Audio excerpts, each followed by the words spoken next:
বরবাদ হচ্ছে তুফানের বাপ। এই সিনেমা এন্ডিং এর 1 সেকেন্ড আগেও আপনারা এতে টুইস্ট দেখতে পাবেন। আবার ভাইবেন না এই সিনেমাতে কাজী হায়াত রয়েছে, ওইটাকে আমি আপনাকে টুইস্ট বলে চালাই দিছি। আপনার বাপে যদি আপনার প্রেম করতে না দেয় তাহলে এই বরবাদ দেখান, উনি এই কেমিস্ট্রি দেখে কান্না করতে বাধ্য। আমার বাবা যদি দেয় তাও কান্না করবে, আমার দাদা যদি দেয় তাও কান্না করবে, আমার নানা যদি দেয় তাও কান্না করবে। আমার বউ কইতেছে তুফানের মতো হল থেকে বেরিয়ে কেউ আগের মতো রিয়াকশন কেন দিচ্ছে না, তাহলে কি বরবাদ ভালো লাগছে না মানুষের? আরে বউরে, সিনেমার স্টোরির লাস্ট অবধি দেখার পর সিল্লার মুড থাকে না। আমার এই ভিডিও দেখলে 100% নিশ্চিত করে বলতে পারি আপনি আজকে এই মুভি দেখতে হলে দৌড় দিবেন। আজকে বরবাদ মুভির রিভিউ দেবো, তবে একজন দর্শক হিসেবে। আরেকটা কথা একটু আগে বলে দিতে চাই, আজকের দেখানো ক্লিপগুলো বেশিরভাগই সোশ্যাল মিডিয়া থেকে কালেক্ট করা, সো আমার নামে আবার কেউ মামলা টামলা দিয়েন না। অনেকেই বরবাদের টিজারে শাকিব খানের ড্রেস আপ দেখে অ্যানিমেলের কপি বলতেছিল, কিন্তু ভাই এমন একটা কপি সিনেমা আপনারা আজীবনও বানায় দেখাইতে পারবেন না। বাকিটা আপনারা সিনেমা হলে গিয়ে সিনেমাটা দেখলে বুঝতে পারবেন যে আসলে এটা কপি কিনা। প্রতি নিঃশ্বাসে নাম তোমার লেখা। এই গরমের মধ্যে কয়েকটা মেন পয়েন্ট নিয়ে কথা বলতে হচ্ছে। সিনেমাও কিন্তু এই গরমের মধ্যে বৈশাই দেখে আসছি, দেখতেছেন অবস্থা। মাত্র 1 ঘন্টাকে সিনেমা দেখা শেষ করছি। আরো একটা ইন্টারেস্টিং বিষয়, এই যে ভিডিওটা আমি মেক করতেছি এটার স্ক্রিপ্টও কিন্তু আমি হলে বসে টাইপ করছি, সিনেমা দেখছি আর স্ক্রিপ্ট করেছি।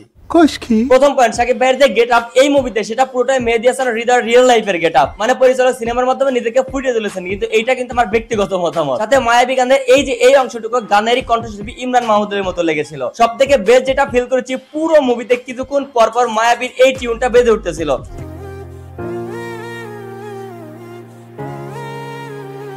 লাস্ট এই 20 মিনিট দিদার একটা ইফেক্ট করবে আপনার ভিতরে, যেটা আপনার সহ্য করার ক্ষমতা নাও থাকতে পারে।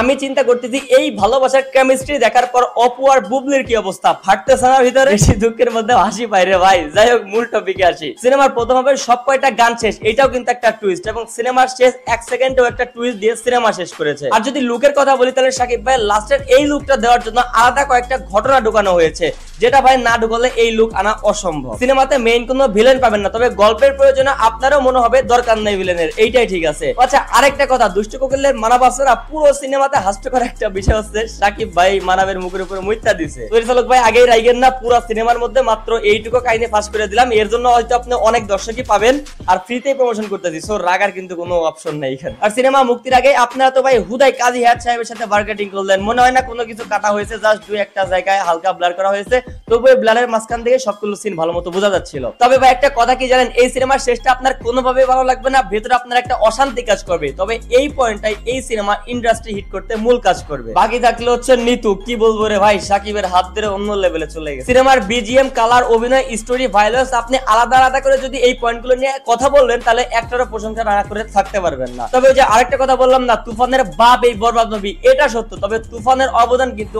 অস্বীকার করার অপশন নেই। তুফানের জায়গায় বেস্ট আর বরবাদের জায়গায় বেস্ট, দুইটা দুই ধরনের সিনেমা। তবে রায়হান রাফির হাত ধরে শাকিব ভাই এই সমস্ত মুভিতে অগ্রসর হয়েছে, সো তুফান একটা লিড সিনেমা হিসেবে অলওয়েজ গুরুত্ব পাবে। সিনেমা কেমন হয়েছে সেটা আপনারা সিনেমা হলে গেলেই বুঝতে পারবেন, আর যতক্ষণে আপনারা এই ভিডিওটা দেখতেছেন আমার ঘরে বসে, ততক্ষণে আমি হয়তো ফ্যামিলি সহ ঢাকায় গিয়ে সিনেপ্লেক্সে এই সিনেমাটা দ্বিতীয়বার দেখতেছি। তো বুঝতেই তো পারতেছেন বাসার বাইরে এসে দেখা হচ্ছে লম্বা একটা ছুটির পরে। ততক্ষণে সবাই ভালো থাকবেন, আর আজকে এই পর্যন্তই। তো আজকের ভিডিও এই পর্যন্ত। ভিডিও কেমন লাগলো কমেন্ট করেন, ভালো লাগলে লাইক করেন, পেজ হলো ফলো করেন, আর ইউটিউব চ্যানেল অবশ্যই সাবস্ক্রাইব করেন।